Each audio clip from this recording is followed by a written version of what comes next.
Sherlock ஹோம்ஸின் சாகச கதைகள். Sherlock Holmes துப்பறியும் கதையின் பெயர் கிரீடக்கல் சாகசம். ஒரு பெரிய வங்கி நிதியாளரிடம் பெரிய மனிதர் ஒருவர் வந்து விலை உயர்ந்த கற்கள் பதிந்த கிரீடம் ஒன்றை அடமானம் வைத்து 4 நாட்களில் வந்து திருப்பிக் கொள்வதாக சொல்லுகிறார். ஆனால் கிரீடம் களவாடப்படுகிறது. யார் இதற்கு காரணம்? கிரீடம் திரும்ப கிடைத்ததா? இந்த விஷயத்தில் ஷெர்லக் ஹோம்ஸ் எடுத்த துணிச்சலான செயல்கள் என்ன? வாங்க பார்க்கலாம். சப்ஸ்கிரைப் பண்ணிட்டு வாங்க பார்க்கலாம். வாட்சனே இந்த கதையை சொல்லுகிறார். ஒரு நாள் காலையில் நான் ஜன்னல் வழியாக பார்த்து கொண்டிருந்தேன். ஹோம்ஸ், இங்கே ஒரு பைத்தியக்காரன் வீதியில் ஏதோ திரிந்து கொண்டிருக்கிறான். அவனுடைய உறவினர்கள் அவனை தனியாக வெளியே அனுமதித்தது வருத்தமாக இருக்கிறது. என் நண்பர் தனது நாற்காலியில் இருந்து எழுந்து என் தோள்பட்டைக்கு மேல் பார்த்தார். வழக்கத்தை விட குறைவான பயணிகளே சாலையில் இருந்தார்கள். உண்மையில் பெருநகர நிலையத்தின் திசையிலிருந்து யாரும் வரவில்லை. அப்படிப்பட்ட சூழ்நிலையில் அந்த மனிதனின் விசித்திரமான நடத்தை என் கவனத்தை ஈர்த்தது. அவருடைய நடவடிக்கைகள், உடை மற்றும் அம்சங்களில் முரண் இருந்தது. ஏனென்றால் அவர் கடினமாக ஓடிக்கொண்டிருந்தார். ஓடும்போது தனது கைகளை மேலேயும் கீழையும் குத்தி கொண்டார். தலையை அசைத்து முகத்தை மிகவும் அசாதாரணமான வடிவங்களில் ஆட்டிக்கொண்டிருந்தார். அவர் இங்குதான் வருகிறார் என்று நம்புகிறேன். அவர் என்னை தொழில் ரீதியாக ஆலோசிக்க வருகிறார் என்று நினைக்கிறேன். அறிகுறிகள் முகத்தில் நன்றாக தெரிகிறது என்று ஹோம்ஸ் சொல்லும்போது அந்த மனிதன் எங்கள் வாசலுக்கு விரைந்து வந்து மணியை இழுத்தான். சில கணங்கள் கழித்து அந்த மனிதர் எங்கள் அறையில் இருந்தார். இன்னும் பதட்டத்தில் இருந்தார். ஏதோ சைகை செய்கிறார். அவருடைய கண்களில் வருத்தமும் விரக்தியும் ஒரு நிலையான தோற்றத்துடன் திகிலை பார்க்கும்போது அவர் மீது பரிதாபமாக இருந்தது. திடீரென்று அவருடைய கால்களை ஊன்றி தலையை சுவருக்கு எதிராக அடித்தார். நாங்கள் இருவரும் விரைந்து சென்று அவரை தடுத்தோம். ஹோம்ஸ் சுலபமாக நாற்காலியில் தள்ளி அவருக்கு அருகிலே அமர்ந்து இனிமையான தொனியில் உரையாடினார். உங்கள் கதையை என்கிட்ட சொல்லதானே வந்திருக்கீங்க என்று கேட்டார். நீங்கள் அவசரத்தில் சோர்வடைகிறீர்கள். நீங்கள் நிதானமாக இருங்கள். நான் காத்திருக்கிறேன். பின்னர் என்னிடம் சொல்லும் எந்த ஒரு சின்ன பிரச்சனையும் நான் கேட்க தயாராக இருக்கிறேன். அந்த மனிதன் கொஞ்ச நேரம் அப்படியே குறுகி உட்கார்ந்து தனது உணர்ச்சியை எதிர்த்து போராடினார். பின்னர் தனது கைக்குட்டியை புருவத்தின் மேல் துடைத்தவாறு உதடுகளை இறுக்கி முகத்தை எங்களை நோக்கி திருப்பினார். நீங்கள் என்ன பைத்தியம் தானே நினைக்கிறீங்க? இல்லை, உங்களுக்கு ஏதோ பெரிய சிக்கல் ஏற்பட்டிருக்கிறது என்பது எனக்கு தெரிகிறது. என் சிக்கல் கடவுளுக்கு மட்டும்தான் தெரியும். என் சிக்கலுக்கான காரணத்தை வெளியே சொல்லுவதை பயங்கரமாக நினைக்கிறேன். தனிப்பட்ட துன்பம் என்பது ஒவ்வொரு மனிதனுக்கும் நிறைய இருக்கிறது. ஆனால் இதில் நான் மட்டும் தனியாக சம்பந்தப்படவில்லை. இந்த கொடூரமான விவகாரம் ஏதேனும் ஒரு வழியில் வெளியே தெரிந்தால் இந்த நிலத்தில் உள்ள பிரபுக்கள் பாதிக்கப்படுவார்கள். இல்லை, அதெல்லாம் நீங்கள் நினைக்காதீர்கள். கடவுள் உங்களுக்கு துணை இருப்பார். நீங்கள் யார்? என்ன நேர்ந்தது? இதை மட்டும் தெளிவாக சொல்லுங்கள். உங்களுக்கு என்னால் உதவ முடியும். என் பெயர் உங்களுக்கு தெரிந்திருக்கும் என்று நினைத்தேன். நான் அலெக்சாண்டர் ஹோல்டர், ஸ்டீவன்சன் வங்கி நிறுவனத்தின் உரிமையாளர். லண்டன் நகரத்தில் 2வது பெரிய தனியார் வங்கி. பல மூத்த கூட்டாளர்கள் எங்கள் வங்கியில் கணக்கு வைத்திருக்கிறார்கள். ஆகவே எங்கள் வங்கியின் பெயர் பலருக்கு தெரிந்திருக்கும். இதனால் நாங்கள் லண்டனின் பல முன்னணி குடிமக்களின் நம்பகத்தை பெற்றிருக்கிறோம் என்பதை நீங்கள் உணரலாம். நான் வந்த காரணத்தை சொல்வதற்கு முன் இந்த கதையை இணைத்து கொண்டேன். நான் காவல்துறை ஆய்வாளர் பரிந்துரைத்ததின் பேரில்தான் உங்களுடைய ஒத்துழைப்பை நாடி வந்திருக்கிறேன். அதனால்தான் பேக்கர் தெருவுக்கு வந்து அங்கிருந்து கால்நடையாக விரைந்தேன். ஏனென்றால் இந்த பனி பொழிவில் வண்டிகள் மெதுவாக செல்கின்றன. அதனால்தான் நான் மூச்சு விடாமல் நடந்து வந்தேன். ஒரு வெற்றிகரமான வங்கி வியாபாரம் என்பது வைப்பு தொகையாளரின் எண்ணிக்கையை அதிகரிப்பது தான். எங்கள் நிதிகளுக்கான வருமானத்தை பெருக்க சரியான இடங்களை பார்த்து முதலீடு செய்ய வேண்டும். இதனால் பலர் எங்களிடம் கடன் பெருகுவதற்காக தங்களின் விலை உயர்ந்த படங்கள், நூலகங்கள், தட்டுகள் ஆகியவற்றை அடமானமாக வைத்து பணம் பெற்றிருக்கிறார்கள். நேற்று காலை வங்கியில் உள்ள எனது அலுவலகத்தில் அமர்ந்திருந்தேன். ஒரு அட்டையை என்னிடம் இழுத்து கொண்டு வந்தார். பேரை பார்த்தபோது உள்ளே வர சொன்னேன். ஏனென்றால் அது வேறு யாருமல்ல, மிகப்பெரிய பாரம்பரிய குடும்பத்தை சேர்ந்தவர். அவர் என் அலுவலகத்துக்கு வந்திருக்கிறார் என்பதை நான் தெரிந்து கொண்டு மகிழ்ச்சி அடைந்தேன். மிஸ்டர் ஹோல்டர், அடமான பொருள்களுக்கு நீங்கள் பணம் தருவதாக கேள்விப்பட்டேன் என்றார். அடமானத்திற்கு நீங்கள் கொடுக்கும் பொருட்களை கொண்டு எங்களுடைய பங்கு தொகை நிர்ணயம் செய்யப்படும் என்று நான் பதிலளித்தேன். எனக்கு ஒரே நேரத்தில் 50,000 பவுண்டுகள் தேவைப்படுகிறது. நிச்சயமாக எனது நண்பர்களிடமிருந்து 10 மடங்கு தொகையை என்னால் கடனாக வாங்க முடியும். ஆனால் இதில் வணிக விஷயமாக இருக்க விரும்புகிறேன். என் நிலைமையை புரிந்து எனது கோரிக்கையை ஏற்று அதற்கான பணம் உங்களிடமிருந்து கடனாக கிடைக்கும் என்று எதிர்பார்க்கிறேன். இந்த தொகை எப்போது உங்களுக்கு தேவைப்படுகிறது? அடுத்த திங்கட்கிழமை என்னிடம் ஒரு பெரிய தொகை வர உள்ளது. பின்னர் உங்கள் பணத்தை நீங்கள் எதிர்பார்க்கும் காலத்திற்குள் வட்டியுடன் செலுத்தி விடுவேன். ஆனால் பணம் ஒரே நேரத்தில் முழுவதுமாக இப்போதே கிடைத்தால் நன்றாக இருக்கும். என்னுடைய சொந்த பணமாக இருந்தால் உங்களுக்கு இப்போதே கொடுக்க சொல்லியிருப்பேன். ஆனால் நான் வங்கி நிறுவனமாக செயல்பட வேண்டியதாக இருக்கிறது. என் பங்குதாரருக்கு நிதியை என் விருப்பப்படி யாருக்கும் கொடுக்க முடியாது. உரிய பொருட்களை பாதுகாப்புக்கு பெற்றுக்கொண்ட பிறகுதான் என்னால் பணத்தை தர முடியும். இது எங்கள் முன்னெச்சரிக்கை நடவடிக்கை. இதை நீங்கள் புரிந்து கொள்ள வேண்டும். அதை நான் வரவேற்கிறேன் என்று கூறி தனது நாற்காலிக்கு அருகில் வைத்திருந்த ஒரு சதுர கருப்பு பெட்டியை எடுத்தார். பெரில் கொரோனைட் என்ற இந்த கிரீடனத்தை பற்றி கேள்விப்பட்டிருக்கிறீர்களா? ஆமாம், பேரரசின் மிக அருமையான பொது உடைமைகளில் இதுவும் ஒன்று. அவர் பெட்டியை திறந்தார். அங்கு மென்மையான மாநிற வெல்வெட்டில் பதிக்கப்பட்டு அவர் பெயரிடப்பட்ட அற்புதமான நகைகளை வைத்தார். 39 மகத்தான பெரில் எனப்படும் கற்கள் பொறிக்கப்பட்டிருந்தன.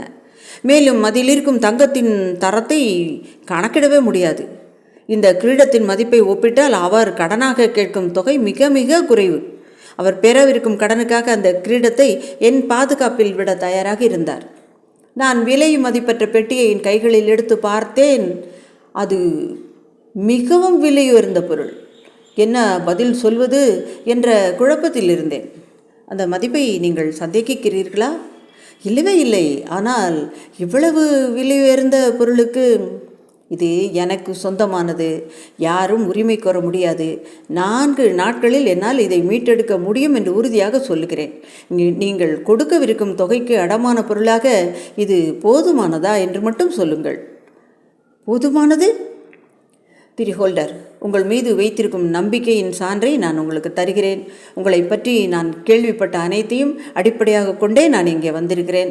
இந்த விஷயத்தில் நீங்கள் மிகவும் எச்சரிக்கையாகவும் இரகசியத்தை பாதுகாப்பவராகவும் இருக்க வேண்டும் என்று விரும்புகிறேன்.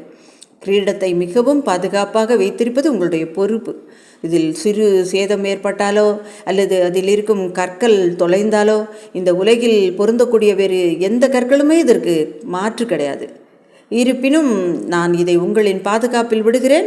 வரும் திங்கட்கிழமை காலை நேரில் வந்து நானே அதை மீட்டெடுப்பேன். எனது வாடிக்கையாளர் வெளியேற ஆர்வமாக இருப்பதை பார்த்து நான் அதற்கு மேல் பேசவில்லை. எனது காசாளரை அழைத்து 50,000 பவுண்டு நோட்டுகளை செலுத்துமாறு ஆணையிட்டேன். இருப்பினும் நான் மீண்டும் தனியாக இருந்தபோது விலை மதிப்பற்ற பெட்டி என் மேஜை முன்னால் இருந்ததால் அது எனக்கு அளித்த மகத்தான பொறுப்பின் சில சந்தேகங்களை என்னால் எதிர்கொள்ள முடியவில்லை. இது பெரிய பாரம்பரிய பொருள். உண்மையை சொல்லுவதென்றால் இதை ஏன் ஏற்றுக்கொண்டோம் என்று கூட வருந்தினேன். இருப்பினும் இப்போது இந்த விஷயத்தை மாற்ற முடியாது. பணம் கொடுத்தாகிவிட்டது. என் அலுவலகத்தில் இருக்கும் எனது தனிப்பட்ட பாதுகாப்பில் அலமாரியில் பூட்டி எனது பணிக்கு திரும்பினேன். மாலை வந்ததும் அலுவலகத்தில் இவ்வளவு விலை மதிப்பு உள்ள பொருளை விட்டு செல்வது ஒரு முட்டாள்தனமாக நான் உணர்ந்தேன். குறுகிய காலத்திற்கு வங்கியின் பாதுகாப்பில் எப்படி வைப்பது? அடுத்த சில நாட்களுக்கு நான் வங்கி பணிக்காக அங்கும் இங்கும் செல்ல நேரிடும். இவ்வளவு விலை உயர்ந்த பெட்டியை என்னுடன் எடுத்து செல்ல முடியாது. இதே சிந்தனையில் இருந்த நான் ஒரு வண்டியை அழைத்து என்னுடன் அந்த பெட்டியை சுமந்து கொண்டு என் வீட்டுக்கே போய்விட்டேன். அதை மாடிக்கு எடுத்து செல்லும் வரை நான் சுதந்திரமாக சுவாசிக்க கூட இல்லை. அதை என் ஆடை அறையின் அலமாரியில் பூட்டினேன். ஹோம்ஸ், இப்போது என் வீட்டில் இருப்பவர்களை பற்றி சில வார்த்தைகளை சொல்வதன் மூலம் நீங்கள் என்னுடைய நிலைமையை முழுதாக புரிந்து கொள்வீர்கள் என்று நினைக்கிறேன். என் மகன் வீட்டுக்கு வெளியே தூங்குவான். ஒட்டு மொத்தமாக ஒதுக்கி வைக்கப்படலாம். என்னிடம் 3 வேலைக்காரிகள் ஊழியர்கள் இருக்கிறார்கள். அவர்கள் என்னுடன் பல ஆண்டுகளாக முழுமையான நம்பகத்தன்மை உடையவர்களாக இருக்கிறார்கள். இன்னொரு பெண் பணி பண்ணியிருக்கிறாள். அவள் பேர் லூசி. என்னிடம் சில மாதங்கள் மட்டுமே இருந்தார். இருப்பினும் அவர் சிறந்த குணாதிசயம் கொண்டவளாகவே எனக்கு தெரிகிறாள். மிகவும் நல்ல பெண். அவளையும் நான் முழுமையாக நம்புகிறேன். என்னுடன் வேலை செய்யும் வேலையாட்கள் இவ்வளவுதான். என் குடும்பத்தை பற்றி சொல்லுவதென்றால் அது ரொம்ப சின்னது. அதை விவரிக்க எனக்கு அதிக நேரம் பிடிக்காது. நான் மனைவி இழந்தவன். எனக்கு ஒரு மகன், அவன் பேர் ஆதர். அவனை மகன் என்பதை விட ஏமாற்றம் என்று தான் சொல்ல வேண்டும். நான் குற்றம் சொல்லுகிறேன் என்பதில் எனக்கு வருத்தமில்லை. நான் தான் அவனை கெடுத்து விட்டேன் என்று பலரும் சொல்லுகிறார்கள். அது உண்மை.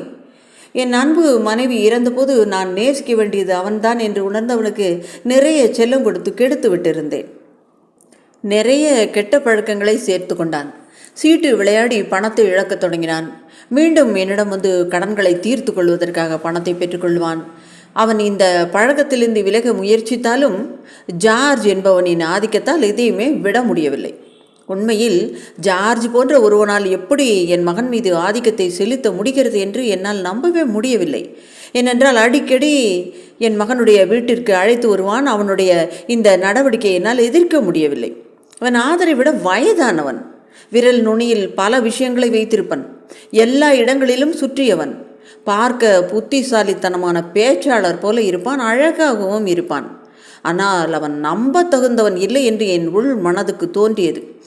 என்னைப் போலவே என் மருமகள் மேரிக்கும் அதே உணர்வு தான் இருந்தது. இது போன்ற விஷயத்தில் ஒரு பெண்ணின் நுண்ணறிவு திறனை அதிகம் சொல்ல வேண்டியதில்லை. மேரி என் சகோதரியின் மகள். என் சகோதரி 5 ஆண்டுகளுக்கு முன்பு இறந்து அவளை உலகில் தனியாக விட்டபோது நான் அவளை தத்தெடுத்தேன். எனது மருமகளாக இருந்தாலும் என் மகளாகத்தான் அவளை பார்த்தேன். அவள்தான் என் வீட்டின் இனிமையான, அன்பான, அற்புதமான மேலாளர் மற்றும் வீட்டு காப்பாளர். அவள் என்னுடைய வலது கை. ஒரு பெண்ணால் மென்மையாகவும் அமைதியாகவும் நிர்வகிக்க முடியும் என்பதற்கு அவள் தான் உதாரணம். அவள் இல்லாமல் எதுவுமே என்னால் செய்ய முடியாது. ஆனால் ஒரு விஷயத்தில் அவள் என் விருப்பத்துக்கு எதிராக இருக்கிறாள். 2 முறை என் மகனை திருமணம் செய்து கொள்ளும்படி அவளை கேட்டேன். ஏனென்றால் அவன் அவளை காதலிக்கிறான். ஆனால் ஒவ்வொரு முறையும் அவள் மறுத்துவிட்டாள். அவள் என் மகனை திருமணம் செய்து கொண்டு சரியான பாதையில் மாற்றுவாள், அவனுடைய முழு வாழ்க்கை மாறும் என்று நினைத்தேன். ஆனால் இப்போது எல்லாம் தாமதமாகிவிட்டது. இப்போது திரு ஹோம்ஸ் என்னுடன் வாழும் மனிதர்களை பற்றியும் சொல்லிவிட்டேன். இனி எனது பரிதாபமான கதையை தொடங்குகிறேன். அன்று இரவு உணவை அருந்திய பிறகு எனது வாடிக்கையாளரின் பெயர் குறிப்பிடாமல் விலை மதிப்பில்லாத கிரீடத்தை பற்றி ஆதர் மற்றும் மேரியிடம் சொன்னேன். உணவின் போது காஃபியை கொண்டு வந்த லூசி அறையை விட்டு வெளியேறிவிட்டாள். ஆனால் கதவு மூடப்பட்டதா என்னால் உறுதியாக சொல்ல முடியாது. மேரியும் ஆதரும் கிரீடத்தை பார்ப்பதற்கு ஆர்வமாக இருந்தார்கள். ஆனால் அதை தொந்தரவு செய்யாமல் இருப்பது நல்லது என்று நினைத்தேன். எங்கு வைத்திருக்கிறீர்கள் என்று ஆதர் கேட்டான். என் சொந்த அலமாரியில். நல்லது, இரவில் வீடு திருடப்படாது என்று நான் நம்புகிறேன் என்றும் அவன் கூறினான். அது பூட்டப்பட்டிருக்கிறது. ஓ, எந்த பழைய சாவியும் அந்த அலமாரிக்கு பொருந்தும். நான் இளைஞனாக இருந்தபோது பெட்டி அறை அலமாரியின் சாவியை கொண்டு அதை திறந்து விட்டேன் தெரியுமா? அவன் இப்படித்தான் காட்டுத்தனமாக பேசுவான். இருந்தாலும் சந்தேகம் வந்த பிறகு உறுதி செய்து கொள்வதற்காக அவனை என் அறைக்கு அழைத்து சென்றேன். அவன் சொன்னது போல என் அலமாரி எளிதில் திறந்தது. இங்கே பாருங்கள் என்றான் கண்களால் கீழே. எனக்கு 200 பவுண்டுகள் கிடைக்குமா? இல்லை, என்னால் உனக்கு கொடுக்க முடியாது. நான் கூர்மையாக பதிலளித்தேன். இனி பண விஷயத்தில் உங்கள்கிட்ட தாராளமாக இருக்க போகிறதே கிடையாது. இப்போ எனக்கு பணம் அவசியம் தேவைப்படுகிறது. இல்லை என்றால் நான் ஒருபோதும் கிளப்புக்கு என் முகத்தை காட்ட முடியாது. அப்படியா? அது நல்ல விஷயந்தானே. மற்றவர்கள் முன் நான் அவமானப்படுவதை நீங்கள் விரும்ப மாட்டீர்கள் என்று நினைத்தேன் என அவன் கூறினான். என்னால் அவமானத்தை தாங்கிக் கொள்ள முடியாது. ஒருவேளை நீங்கள் பணம் தர மறுத்தால் நான் வேறு வழியில் பணத்தை திரட்ட முயற்சிப்பேன். நான் மிகவும் கோபமடைந்தேன். என்றால் இந்த மாதத்தில் 3வது முறையாக பணம் கேட்கிறான். நீ என்னிடமிருந்து எந்த பொருளையும் பெற முடியாது என்று திட்டவட்டமாக கூறினேன். அவன் எந்த பதிலும் சொல்லாமல் அறையை விட்டு வெளியேறினான். அவன் போனதும் எனது அலமாரியை திறந்து எனது புதையல் பாதுகாப்பாக இருப்பதை உறுதி செய்து கொண்டு மீண்டும் பூட்டினேன். எல்லாம் பாதுகாப்பாக இருப்பதை காண மேரி வீட்டை சுற்றி வருவாள். அவ்வாறு இரவில் அதை செய்வது நல்லதென்று நினைத்தேன். படிக்கட்டுகளில் இறங்கும்போது மேரியையே பார்த்தேன். நெருங்கும்போது அவள் கதவை மூடச் சென்றாள். அவளை கூப்பிட்டேன். சொல்லுங்களப்பா. நான் சற்று கலக்கமடைந்திருந்தேன். பணிப்பெண் லூசிக்கு ராத்திரி வெளியே செல்ல ஏதாவது வேலை கொடுத்தாயா? இல்லையே. அவள் இப்போது பின்வாசல் வழியாக வந்தாள். அவள் யாரையாவது பக்கமாக சென்றிருந்தால் முன்பக்க வாசல் வழியாகத்தானே வந்திருக்க வேண்டும். இது பாதுகாப்பானது இல்லையே. அப்படித்தான் எனக்கு மனதுக்கு தோன்றுகிறது. காலையில் நீ அவளிடம் பேசலாம், அல்லது நீ விரும்பினால் நான் பேசுகிறேன். எல்லா கதவுகளும் சரியாக அடைக்கப்பட்டிருக்கிறதா என்று மட்டும் பார்த்துவிடு. மிகவும் உறுதியாக அப்பா. நான் என் படுக்கைக்கு சென்றேன். திரு ஹோம்ஸ், எல்லாவற்றையும் உங்களுக்கு சொல்லவே நான் முயற்சிக்கிறேன். இந்த வழக்கில் ஏதேனும் தாக்கத்தை ஏற்படுத்தக்கூடும். ஆனால் முழுமையாக தெளிவுபடுத்தாத எந்த கட்டத்திலும் நீங்கள் என்னிடம் கேள்வி கேட்கலாம். இப்போது என் கதையின் ஒரு பகுதிக்கு வருகிறேன். நான் குறிப்பாக இருக்க விரும்புகிறேன். நான் ஆழமாக தூங்கும் நபர் அல்ல. என் மனதில் இருந்த பதட்டம் வழக்கத்தை விட இன்னும் குறைவாக தான் தூங்கினேன். அதிகாலை 2 மணி அளவில் வீட்டில் ஏதோ ஒரு சத்தத்தால் விழித்தேன். நான் விழித்திருக்கும் முன் அது நின்றுவிட்டது. ஆனால் ஒரு ஜன்னல் மெதுவாக எங்காவது மூடப்பட்டிருப்பதைப் போல அதன் பின்னால் ஒரு தோற்றத்தை ஏற்படுத்தியது. என் காதுகள் எல்லாம் கூர்மை அடைந்தன. திடீரென்று என் திகிலுக்கு அடுத்த அறையில் காலடி எடுத்து வைக்கும் ஒரு தனித்துவமான சத்தம் கேட்டது. படுக்கையிலிருந்து எழுந்து விழுந்தே விட்டேன் ஏறக்குறைய. ஆதர், நான் கத்தினேன். நீ திருடுகிறாயா? நீ திருடன்! அந்த கிரீடத்தை தொடுவதற்கு உனக்கு எவ்வளவு தைரியம்? என் மகன் அவனுடைய சட்டையையும் கால் சட்டையும் மட்டுமே அணிந்திருந்தான். கிரீடத்தை கையில் பிடித்திருந்தான். அதை துடைப்பதற்காக தான் எடுத்தானா என்றா நான் நினைக்க முடியும்? அவன் தனது முழு பலத்தோடு அதை பிடித்து கொண்டிருந்தான். கையில் இருக்கும் கிரீடத்தை வாங்கினேன். ஏதாவது சேதம் அடைந்திருக்கிறதா என்று பார்த்தேன். அதில் 3 பெரிய கற்களை காணவில்லை. நீ என் நம்பிக்கையை அழித்து விட்டாய். நீ என்னை அவமதித்து விட்டாய். நீ திருடிய கற்கள் எங்கே? திருடப்பட்டதா? அவன் அழுதான். ஆமாம், திருடப்பட்டிருக்கிறது. அப்பா, எதுவும் காணாமல் போக முடியாது. சரியாக பாருங்கள். 3 கற்களை காணவில்லை. அது எங்கே இருக்கிறது என்று உனக்கு நன்றாக தெரியும். நீ ஒரு பொய்யன், திருடன். எல்லாரையும் கூப்பிட வேண்டுமா? இங்கு என்ன செய்து கொண்டிருந்தாய்? நீங்கள் என்னை போதுமான பேரில் சொல்லிட்டீங்கப்பா. இனிமேல் இந்த வீட்டில் நான் இருக்க விரும்பவில்லை. காலையில் உங்கள் வீட்டை விட்டு வெளியேறி இந்த உலகில் என் சொந்த வழியிலே போகப் போகிறேன். நீ அதை போலீசாரிடம்தான் கேட்க வேண்டும். வருத்தத்துடனும் ஆத்திரத்துடனும் பைத்தியம் பிடித்தவன் போல் மாறினேன். இந்த விஷயத்தை அவர்களை முழுமையாக விசாரிக்க சொல்லுவேன். என்னிடம் எந்த குற்ற உணர்வும் இல்லை. நீங்கள் காவல்துறையை அழைக்க தேர்வு செய்தால் அவர்களால் முடிந்ததை கண்டுபிடிக்கட்டும். நான் கோபத்தில் கத்தியதில் வீட்டில் இருப்பவர்கள் பலர் தூக்கத்தில் இருந்து விழித்தனர். மேரிதான் முதலில் என் அறைக்கு வந்தாள். கிரீடம் மற்றும் ஆதரின் முகத்தை பார்த்தபோது முழு கதையையும் புரிந்து கொண்டாள். நான் வீட்டு வேலைக்காரியை கூப்பிட்டு காவல்துறையை அழைக்க அனுப்பினேன். இன்ஸ்பெக்டரும் ஒரு கான்ஸ்டபிளும் வீட்டுக்குள் நுழைந்தபோது நடந்ததை முழுமையாக அவர்களிடம் கூறினேன். விசாரணை நடத்த அவர்களிடம் கோரிக்கையும் வைத்தேன். கைகளை மடித்துக்கொண்டு நிதானமாக நின்ற ஆதர், என் மேல் திருட்டு குற்றச்சாட்டை சுமத்துவது தான் உங்கள் நோக்கமா என்று கேட்டான். இது ஒரு தனியார் பொருளாக இருக்கிறது. என் சொந்த பொருளாக இருந்தால் நான் இதை பெரிய விஷயமாக மாற்றியிருக்க மாட்டேன். இது தேசிய சொத்து. நீயாக அந்த 3 கற்களை கொடுத்துவிட்டால் விபரீதத்தை தவிர்க்கலாம். நீங்கள் கைது செய்வதற்கு என்னை அனுமதித்தால் குறைந்தபட்சம் உங்களுடன் ஒரு 5 நிமிடம் தனியாக பேச வேண்டும் அப்பா. நீ விலகி சென்று தப்பிக்கலாம் என்று பார்க்கிறாய். பயனில்லை. திருடிய 3 கற்களை திருப்பி கொடுத்தால் நாம் பேசலாம் என்று நான் சொன்னேன். எனக்கு ஒரு வழி தெரிந்தது. இன்ஸ்பெக்டரை அழைத்து அவனை காவலில் வைத்தேன். அவனை மட்டுமல்ல, அவரது அறையிலும் வீட்டின் ஒவ்வொரு பகுதியிலும் ஒரே நேரத்தில் தேடல் மேற்கொள்ளப்பட்டது. அங்கு அவன் ரத்தினங்களை மறைத்து வைத்திருக்க முடியும். ஆனால் அவர்களால் எந்த தடயத்தையும் கண்டுபிடிக்க முடியவில்லை. ஒரே இரவில் இவ்வளவு விஷயங்கள் நடந்துவிட்டது. என் கடவுளே, நான் என்ன செய்வேன்? எனது கௌரவத்தையும் ரத்தினங்களையும் மகனையும் இழந்துவிட்டேன். நான் என்ன செய்ய வேண்டும்? அவர் தனது கையை தலையின் இருபுறமும் வைத்து தன்னைத்தானே நொந்து கொண்டார். வார்த்தைகளுக்கு அப்பாற்பட்ட துக்கம் பெற்ற ஒரு குழந்தை போல தன்னைத்தானே திட்டிக்கொண்டார். ஷெர்லக் ஹோம்ஸ் சில நிமிடங்கள் அமைதியாக இருந்தார். அவரது புருவங்களை பின்னிவிட்டு கண்களை சரி செய்தார். உங்கள் வீட்டிற்கு அடிக்கடி வேற யாராவது வருவார்களா? எனது குடும்பத்தினர், வேலையாட்களை தவிர எப்போதாவது ஆதரின் நண்பரும் ஜார்ஜ் வருவான். வேறு யாரும் இல்லை. நீங்கள் அதிகம் வெளியே நடக்கும் நிகழ்ச்சிகளில் கலந்து கொள்வார்களா? ஆதர் போவான். மேரியும் நானும் வீட்டில்தான் இருப்போம். நாங்கள் 2 பேருமே பெரிதாக வெளியே போவதை விரும்புவதில்லை. மேரியும் அமைதியான இயல்புடையவள். தவிர அவ்வளவு இளமையாகவும் கிடையாது. அவளுக்கும் 24 வயதாகிவிட்டது. நீங்கள் சொல்வதிலிருந்து பார்த்தால் இந்த விஷயம் அவளுக்கும் அதிர்ச்சியாக இருந்திருக்கும். பயங்கரமாக அவள் என்னை விட அதிகம் பாதிக்கப்பட்டிருக்கிறாள். உங்கள் மகன் குற்றம் செய்திருக்க மாட்டான் என்பதில் உங்களுக்கு நம்பிக்கை இல்லையா? அவனுடைய கையில் கிரீடத்துடன் என் கண்ணால் பார்த்தபோது அவன்தான் குற்றவாளி என்பதை என்னால் எப்படி நம்பாமல் இருக்க முடியும்? இதை ஒரு உறுதியான ஆதாரம் என்று நான் கருதவில்லை. கிரீடத்தின் எஞ்சிய பகுதி சேதமடைந்திருந்ததா? ஆமாம், அது முறுக்கப்பட்டிருந்தது.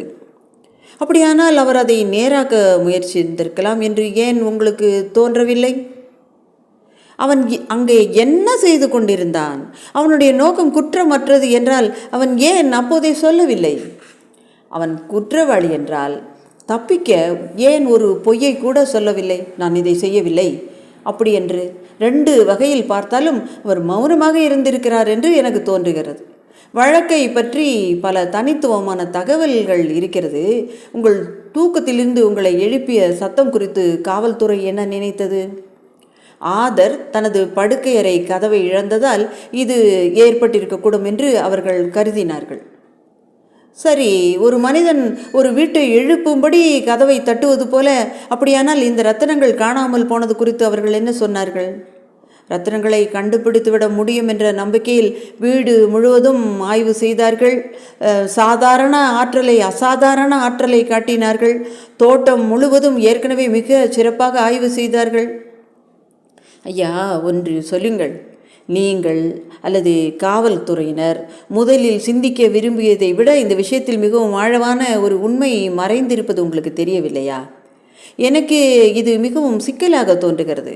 உங்கள் மகன் படுக்கையிலிருந்து கீழே வந்து மிகுந்த ஆபத்தில் உங்கள் ஆடை அறைக்கு சென்று உங்கள் பணியகத்தை திறந்து உங்கள் கிரீடத்தை வெளியே எடுத்தான்.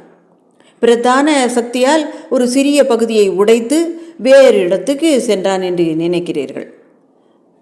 3 ரத்தினங்களை மறைத்து யாரும் கண்டுபிடிக்க முடியாத திறமையுடன் பின்னர் மற்ற 36 ரத்தினங்களுடன் அறைக்கு திரும்பினார் என்றாலும் அவர் பிடிபட்டார். நான் இப்போது உங்களிடம் கேட்கிறேன், இது உங்களுக்கு கொஞ்சம் நியாயமாக தெரிகிறதா? ஆனால் வேறு என்ன இருக்கிறது? அவருடைய நோக்கங்கள் குற்றமற்றவை என்றால் ஏன் அவன் அதை விளக்கவில்லை? சரி, அதை கண்டுபிடிப்பது எங்கள் வேலை. மிஸ்டர் ஹோல்டர், நாம் ஒன்றாக புறப்படுவோம். உங்கள் வீட்டை நெருக்கமாக ஆராய்வதற்கு ஒரு மணி நேரத்தை ஒதுக்குவோம். வீட்டை அடைந்தோம். ஹோம்ஸ் எங்களை வாசலில் நிறுத்திவிட்டு வீட்டை சுற்றிலும் முன்பக்கமாகவும் வர்த்தகர்களின் பாதையில் மெதுவாகவும் தோட்டத்தின் பின்புறம் நிலையான சந்துகள் வழியாகவும் மெதுவாக சென்றார். ஹோல்டரும் நானும் சாப்பாட்டு அறைக்கு சென்றோம். அவர் திரும்பி வரும்போது நெருப்பில் அதுவரை குளிர் காய்த்து கொண்டிருந்தோம். அப்போது ஒரு இளம் பெண் உள்ளே வந்தாள். அவளுடைய உதடுகளிலும் செம்மை நிறம் குறைந்திருந்தது. கண்களும் கூந்தலும் விரக்தியாக இருந்தது. காலையில் வங்கியாளர் செய்ததை விட இவளிடம் வருத்தம் அதிகமாக காணப்பட்டது. மேலும் அவள் வலுவான குணமுள்ள ஒரு பெண்மணியாக இருந்ததால் தனது சோகத்தை வெளியே காட்டியிருக்க மாட்டாள். நான் இருப்பதை உணர்ந்தும் அவள் நேராக மாமாவிடம் சென்று பேசத் தொடங்கினாள். ஆதரை விடுவிக்க வேண்டும் என்று நீங்கள் கட்டளையிடவில்லையா மாமா? இல்லை என் பெண்ணே, இந்த விஷயத்தை இன்னும் ஆழமாக விசாரிக்க வேண்டும். ஆனால் அவர் நிரபராதி என்று நான் உறுதியாக நம்புகிறேன். பெண்களின் உள்ளுணர்வு என்னவென்பது உங்களுக்கு தெரியும். அவர் எந்த தீங்கையும் செய்யவில்லை என்பதையும், ஏன் இப்படி நீங்கள் கடுமையாக நடந்து கொண்டீர்கள் என்றும் நான் வருந்துகிறேன் மாமா. அவன் நிரபராதி என்றால் ஏன் அம்மா அமைதியாக இருக்கிறான்? யாருக்கு தெரியும், ஒருவேளை நீங்கள் அவரை சந்தேகித்ததால் உங்கள் மீது கோபமாக கூட இருக்கலாம். உண்மையில் அவனுடைய கையில் கிரீடத்தை பார்த்தபோது அவனை எப்படியம்மா சந்தேகிக்காமல் இருக்க முடியும்? அதை பார்க்க கூட அவர் எடுத்திருக்கலாம். முதலில் அவர் நிரபராதி என்று என் வார்த்தையை எடுத்துக்கொள்ளுங்கள். விஷயத்தோடு விட்டுவிடுங்கள். இதற்கு மேலே தொடர வேண்டாம் என்று சொல்லுங்கள். சிறையில் நம் ஆதர் இருப்பதை நினைக்கும் போது பயங்கரமாக இருக்கிறது மாமா. மேரி, கற்களை கண்டுபிடிக்கும் வரை நான் ஒருபோதும் அதை கைவிட மாட்டேன். ஆதர் மீதான உன் பாசம் எனக்கு மோசமான விளைவுகளைத்தான் உண்டாக்கும். இந்த விஷயத்தை மேலும் ஆராய்வதற்காக லண்டனிலிருந்து ஒரு மனிதர் வந்திருக்கிறார். இந்த மனிதரா என்று என்னை காட்டி கேட்டால், இல்லை, அவருடைய நண்பர். அவரை நாங்கள் தனியாக கீழே விட்டுவிட்டு வந்திருக்கிறோம். தற்போது அவர் நம் வீட்டின் நிலையான பாதையில் ஆராய்ந்து கொண்டிருக்கிறார். அங்கு ஏதாவது கண்டெடுத்தால் அவருக்கு மகிழ்ச்சி தான். அப்படி கண்டுபிடித்து ஆதர் குற்றமற்றவர் என்று நிரூபிக்கப்படுவதில் நீங்கள் வெற்றி பெறுவீர்கள் என்று நம்புகிறேன் என்றான். நான் உங்கள் கருத்தை முழுமையாக ஏற்றுக்கொள்ளுகிறேன். அதை நாங்கள் நிரூபிப்போம் என்பதில் உங்களுக்கு நம்பிக்கை அளிக்கிறேன் என்று ஹோம்ஸ் தனது காலணிகளை பாயில் தட்டியபடி உள்ளே நுழைந்தார். மிஸ் மேரி, உங்களுடன் உரையாற்றுவதில் எனக்கு மகிழ்ச்சி. நான் 1-2 கேள்விகள் உங்களை கேட்கலாமா? என் பதில் உங்களுக்கு உதவக்கூடும் என்றால் கண்டிப்பாக கேட்கலாம். நேற்றிரவு உங்களுக்கு எந்த சத்தமும் கேட்கலையா? ஒன்றுமில்லை, இங்கே என் மாமா சத்தமாக கத்தியதை கேட்டு நான் கீழே வந்தேன். முந்தைய நாள் இரவு ஜன்னல்களையும் கதவுகளையும் சரியாக மூடியிருந்தீர்களா? ஆமாம். உங்கள் மாமாவின் சத்தம் கேட்டதும் அனைவரும் வந்து விட்டார்களா? ஆமாம், எல்லாருமே வந்து விட்டோம். உங்கள் வேலைக்காரிக்கு ஒரு காதலன் இருப்பதாகவும் நேற்றிரவு உங்கள் மாமா அவரை பார்க்க வெளியே வந்ததாகவும் நீங்கள் கூறினீர்கள் என்று நினைக்கிறேன். ஆமாம், அவள் கிரீடத்தை பற்றி பேசுகையில் ஒருவேளை மாமாவின் கருத்துக்களை அவள் கேட்டிருக்கலாம். தனது காதலனிடம் சொல்ல அவள் வெளியே சென்றிருக்கலாம் என்றும் இருவரும் கொள்ளையை திட்டமிட்டிருக்கலாம் என்று நீங்கள் ஊகிக்கிறீர்களா? ஆனால் இந்த தெளிவற்ற கோட்பாடுகளில் என்ன நன்மை என்று வங்கியாளர் பொறுமையின்றி அழுதார். ஆதரை கையில் கிரீடத்துடன் பார்த்தேன் என்று நான் உங்களுக்கு சொல்லிக்கொண்டே இருக்கிறேன். கொஞ்சம் காத்திருங்கள் ஹோல்டர், அதுக்கு நாம் திரும்பி வரலாம். இந்த பெண்ணை பற்றி மிஸ் மேரி கூறுவதை கேட்கலாம். சமையலறை கதவு வழியாக அவள் திரும்பி வருவதை நீங்கள் பார்த்தீர்கள். ஆமாம், இரவு முழுவதும் கதவு பூட்டப்பட்டிருக்கிறதா என்று பார்க்க எழுந்து சென்றபோது அவள் நழுவுவதை நான் பார்த்தேன். அந்த மனிதனையும் இருளில் பார்த்தேன். அவரை உங்களுக்கு தெரியுமா? ஓ, தெரியும். எங்கள் காய்கறிகளை கொண்டு வரும் கடைக்காரர். அவருடைய பெயர் பிரான்சிஸ். ஓ சரி, நான் இப்போது மாடிக்கு செல்ல விரும்புகிறேன் என்று கூறினார். நான் மீண்டும் வீட்டின் வெளியே சென்று மேலே இருந்து கீழ் ஜன்னல்களை பார்க்க வேண்டும். வங்கியாளருன் அறைக்குள் சென்றார். அங்கிருக்கும் பெரிய அலமாரியின் பூட்டை பார்த்தார். அதை திறக்க எந்த சாவி பயன்படுத்தப்படுகிறது? ஸ்டோரேஜ் அறை சாவி கொத்துகளில் ஒன்று. அது உங்ககிட்ட இப்போ இருக்கா? இல்லை, அங்கே ட்ரெஸ்ஸிங் டேபிளில் இருக்குது. ஷெர்லாக் ஹோம்ஸ் அதை எடுத்து அலமாரியை திறந்தார். இது சத்தமில்லாத பூட்டு. அது உங்களை எழுப்பவில்லை என்பதில் ஆச்சரியமில்லை. இந்த வழக்கு சம்பந்தமான கிரீடம் எங்கே இருக்கிறது? நாங்கள் அதை பார்க்க வேண்டும். பெட்டியை திறந்து அதை பாதுகாப்பாக வெளியே எடுத்து மேஜையில் வைத்தார். அந்த நகை கலைஞரின் ஒரு அற்புதமான கைவண்ணமாக அது இருந்தது. 36 கற்களும் நான் பார்த்தவற்றில் மிக சிறந்தவை. ஒரு பக்கத்தில் வளைந்த விரிசல் விளிம்பு இருந்தது. அங்கு 3 கற்கள் வைத்திருந்த ஒரு மூலையில் கிழிந்திருந்தது. இந்த அறைக்கு உங்கள் மகன் வந்தபோது அவர் காலணி அல்லது செருப்பு அணிந்திருந்தாரா? இரவு உடையை தவிர வேறு எதுவுமே இல்லை. நன்றி. இந்த விசாரணையின் போது நாங்கள் நிச்சயமாக அதிர்ஷ்டத்தை அடைந்திருக்கிறோம். மேலும் இந்த விஷயத்தை தெளிவுபடுத்துவதில் நாம் வெற்றி பெறாவிட்டால் அது முற்றிலும் எங்கள் தவறு. உங்கள் அனுமதியுடன் திரு ஹோல்டர், நான் இப்போது உங்கள் விசாரணைகளை வெளியில் தொடர வேண்டும். திரு ஹோல்டர், பார்க்க வேண்டிய அனைத்தையும் நான் இப்போது பார்த்தேன் என்று நினைக்கிறேன் என்று கூறினார். எனது அறைகளுக்கு திரும்பி ஆராய்ச்சி முடிவுகளை கொண்டு நான் உங்களுக்கு சிறந்த சேவையை செய்ய முடியும். நான் இப்போது என் அறைக்கு போகிறேன் என்றார் ஹோம்ஸ்.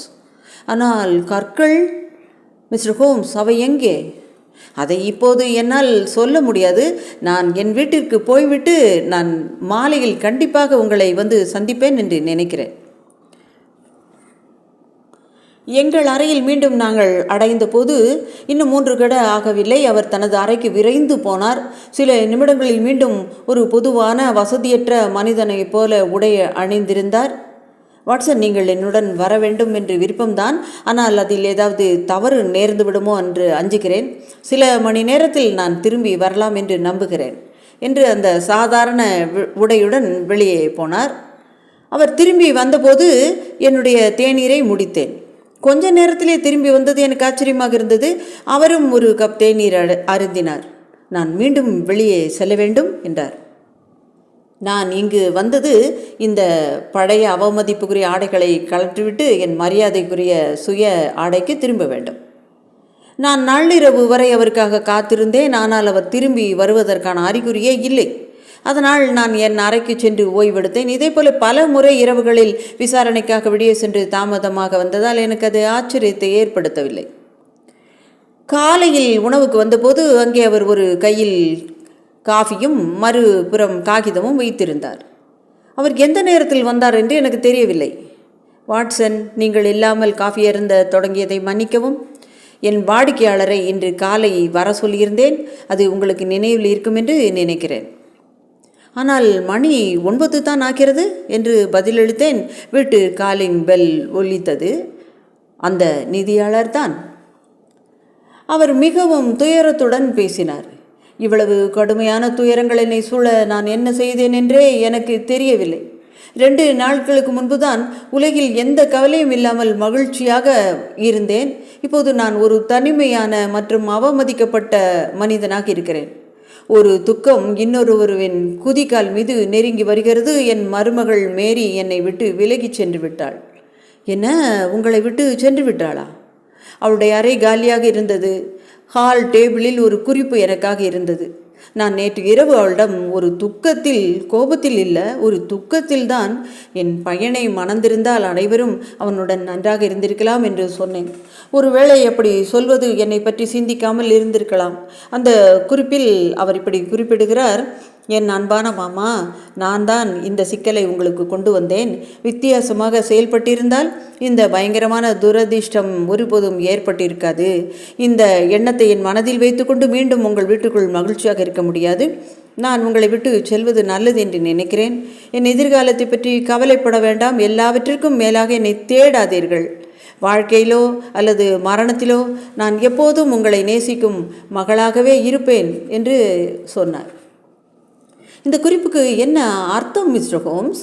இது ஏதாவது தற்கொலையை சுட்டி காட்டுகிறது என்று நினைக்கிறீர்களா?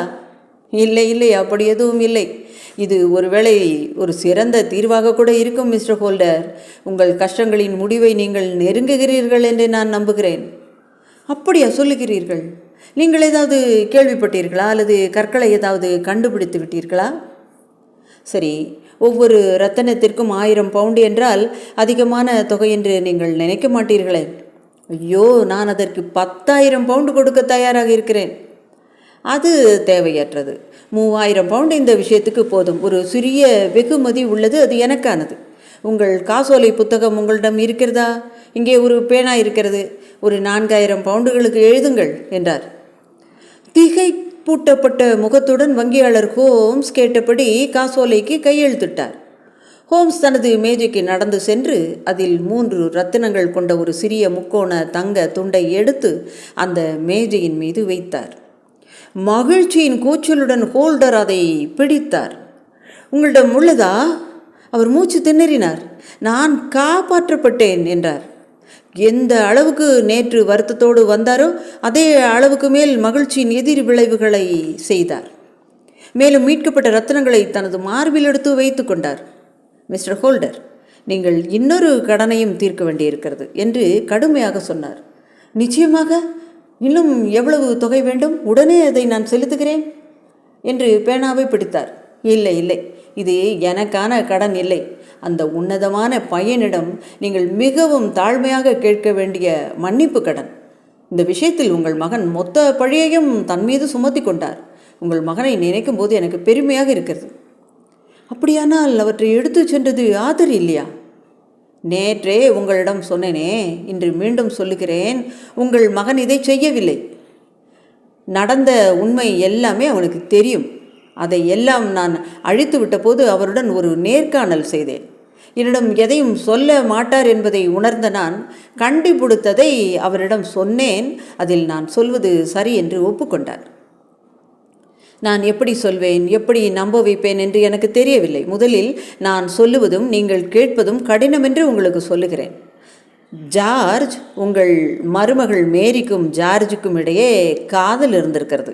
இப்போது அவர்கள் ஒன்றாக ஓடிவிட்டார்கள். இதுதான் உண்மை.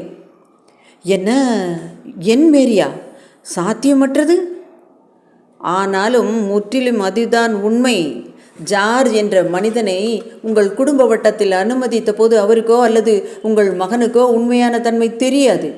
அவன் இங்கிலாந்தில் மிகவும் ஆபத்தான மனிதர்களில் ஒருவன்.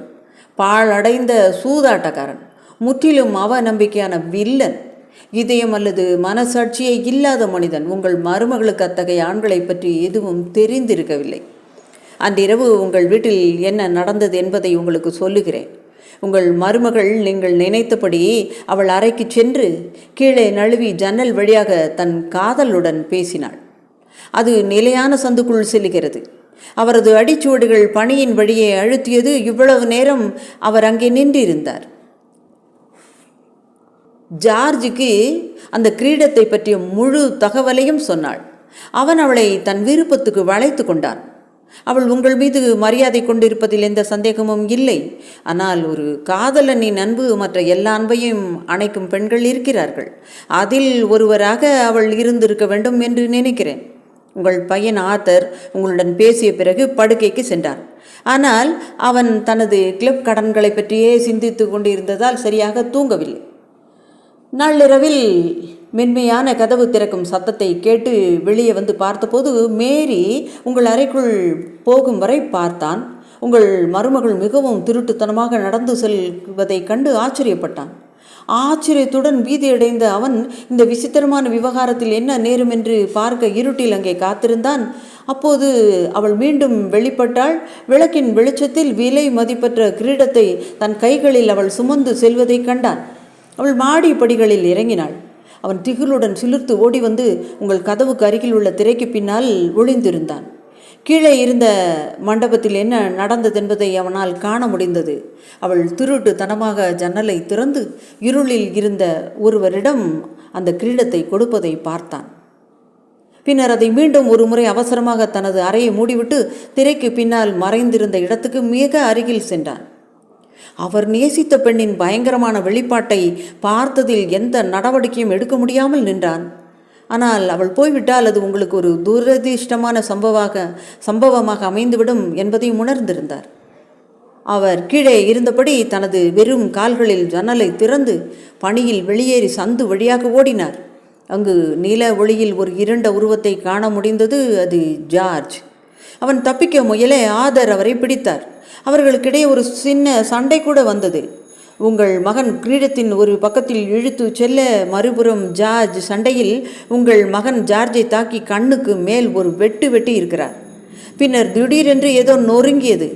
உங்கள் மகன் அவன் கையில் கிரீடம் இருப்பதை கண்டுபிடித்து விரைந்து வந்து ஜன்னலை மூடி உங்கள் அறைக்கு ஏறினான். போராட்டத்தில் கிரீடம் முறுக்கப்பட்டிருப்பதை கவனித்து நேராக்க முயன்றான். அப்போது தான் நீங்கள் அவனை பார்த்தீர்கள். அப்படியா? வங்கியாளர் மூச்சு திணறி கொண்டிருந்தார். எல்லாரையும் அழைத்ததன் மூலம் அவனுடைய கோபத்தை நீங்கள் தூண்டிவிட்டீர்கள். தன்னுடைய கைகளில் போதுமான அளவு ஆதாரம் இருந்தும் மேரி செய்த துரோகத்தை அவனால் விளக்க முடியவில்லை. எவ்வாறாயினும் அவன் மிகவும் துணிச்சலான முடிவை எடுத்தார். அவளுடைய ரகசியத்தை அவன் பாதுகாத்தான். அதனால்தான் கிரீடத்தை பார்த்தபோது அவள் கூச்சலிட்டு மயங்கினாளா என்று திரு ஹோல்டர் அழுதார். கடவுளே, நான் என்ன ஒரு குருட்டு முட்டாள்!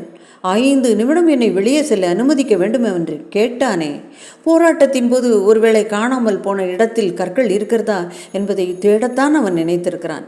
இது புரியாமல் நான் எவ்வளவு கொடூரமாக அவனை மதிப்பிட்டு விட்டேன். வெளிப்புற பாதையில் 2 மனிதர்களின் கால் தடங்களை பார்க்க முடிந்தது. அது ஒருவரது கால் தடங்களை பார்க்கும்போது அவர் காலணிகள் எதுவும் அணியவில்லை என்பதை தெளிவுபடுத்தியது. அது உங்கள் மகனுடையது என்பது உங்கள் பதிலில் தெரிந்து கொண்டேன். பூட்ஸ் அணிந்த கால் முன்பே, பின்னர் காலணியற்ற கால் தடங்கள் பின்தொடரும் அடையாளத்தை வைத்து உங்கள் மகன் அவனை பின்தொடர்ந்தார் என்பதையும் நான் அறிந்து கொண்டேன். மறுமுனைக்கு நடந்தேன். அங்கு பூட்ஸ் அணிந்த கால்களுக்கும் வெறும் கால்களுக்கும் போராட்டம் நடந்திருப்பதைப் போலவும் சில துளிகள் ரத்தம் விழுந்த இடத்தில் பார்க்க முடிந்தது. பின்னர் பூட்ஸ் அணிந்த கால்கள் சந்து வழியாக ஓடியதை சிறிது இரத்த கசிவு கொண்ட காயம் காட்டியது. அவர் சாலையில் மறுமுனைக்கு வந்தபோது அவனுடைய கால் தடங்கள் அகற்றப்பட்டிருப்பதை கண்டேன். எனவே அந்த துப்புக்கு ஒரு முடிவும் வந்தது. இருப்பினும் வீட்டுக்குள் நுழைந்த போது ஹால் ஜன்னல் மற்றும் கட்டமைப்பை என்னுடைய லென்ஸ் கொண்டு பரிசோதித்தேன். ஜன்னல் அருகே வேறு கால் தடங்களை பார்க்க முடிந்தது. ஜன்னலுக்கு வெளியே இருந்த பூட்ஸ் கால் தடங்களை காட்டிலும் அது வேறுபட்டு காணப்பட்டது. ரத்தினங்களை கொண்டு வந்து இங்குதான் கொடுத்திருக்கிறார்கள். இந்த செயலை உங்கள் மகன் பார்க்க அந்த திருடனை பின்தொடர்ந்து அவனுடன் போராடி இருக்கிறார். உங்கள் மகனின் கைக்கு கிரீடம் கிடைக்க மற்றவருக்கு காயங்களும் 3 ரத்தினங்களும் கிடைத்திருக்கிறது. கிரீடம் தனது கையில் கிடைத்த மகிழ்ச்சியில் உங்கள் மகன் இருக்க எதிரியின் பிடியில் 3 ரத்தினங்கள் இருப்பதை அவர் கவனிக்கவில்லை. இதுவரை நான் தெளிவாக இருக்கிறேன். இப்போது கேள்வி என்னவென்றால், வீட்டுக்குள் இருந்த கிரீடத்தை எடுத்து திருடனிடம் கொடுத்த மனிதர் யார்? எடுத்து ஓடிய திருடன் யார்? என்னுடைய பழைய அனுபவங்களை கொண்டு சாத்தியமான விஷயங்களை ஆராய்ந்தேன். கண்டிப்பாக நீங்களோ அல்லது உங்கள் மகனோ கிரீடத்தை ஜன்னல் வரை கொண்டு வர வாய்ப்பில்லை. அப்படியானால் உங்கள் மருமகளும் வேலைக்காரியும் மட்டுமே இருந்தார்கள். அப்படியென்றால் யார் இதை செய்தார்கள்? அவளுடைய கூட்டாளி யார்? ஒரு காதலன் வெளிப்படையாக அவள் உங்களுக்கு தெரிந்தவனாகவும் உங்களுடன் பழகக்கூடியவராகவும் இருப்பவரை தவிர வேறு யார் இருக்க முடியும்? நீங்கள் பொது வழியில் கலந்து கொள்வது குறைவு, அதனால் உங்கள் நண்பர்கள் வட்டமும் குறைவு. சரி, அடுத்து நான் என்ன நடவடிக்கை எடுக்க முடியும்? சரி, ஜார்ஜின் வீட்டிற்கு ஒரு வசதியற்ற மனிதன் உடையில் சென்றேன். அவனது பணிப்பெண்ணின் அறிமுகத்தை ஏற்படுத்தி கொண்டேன்.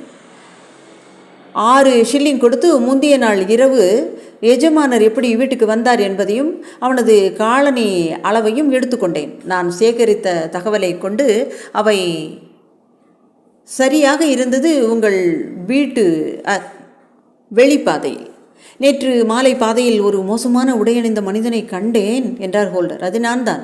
பிறகு என் வீட்டுக்கு வந்து ஆடைகளை மாற்றி இந்த திருட்டு வெளியே தெரியக்கூடாது என்பதால் காவலர்களிடம் செல்லாமல் நானே குற்றவாளியை நோக்கி தனியாக சென்று 3 ரத்தினங்களை பற்றி கேட்டேன்.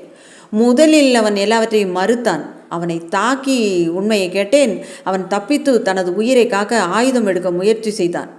எனது கை துப்பாக்கியை எடுத்து அவனை நோக்கி காட்டினவுடன் அவன் என்னிடம் கற்களுக்கு பதில் பணம் தருவதாக கூறினான். எனக்கு கற்கள் தான் வேண்டும் என்றேன். அவன் அதை 1000 பவுண்டுக்கு விற்று விட்டதாக சொன்னான்.